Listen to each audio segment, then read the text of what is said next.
This is game one, hand three. You notice that the antes are now $20. We all pay our antes. And I'm in the big blind. Let's see what happens. The blinds are 100 and 200.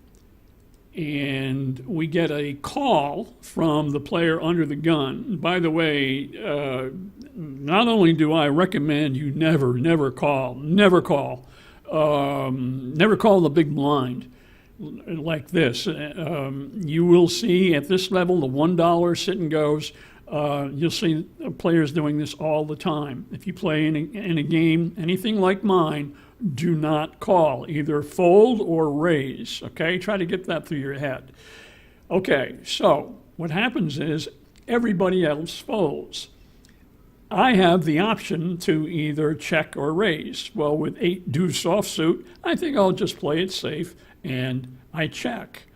Okay, now we're going to see the flop. I really don't have a plan in a situation like this. I don't plan ahead of time with with this kind of hand and this situation. But let's see what the flop brings, and then what is my plan? Okay, the flop brings another deuce. So what I say in my book is, if you connect with the flop at all and you're our first to act, go ahead and put in a half pot size raise.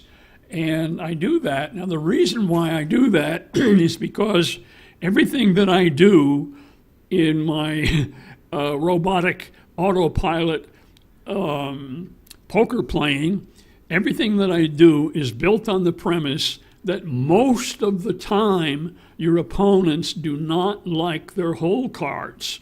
If they do like their hole cards, when the flop comes, they're very disappointed because they did not connect to it. Okay?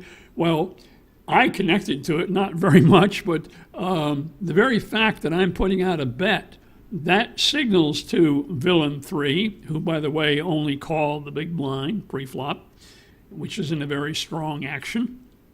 That signals to him I've got something, and he probably missed, okay? So this is what happens most of the time.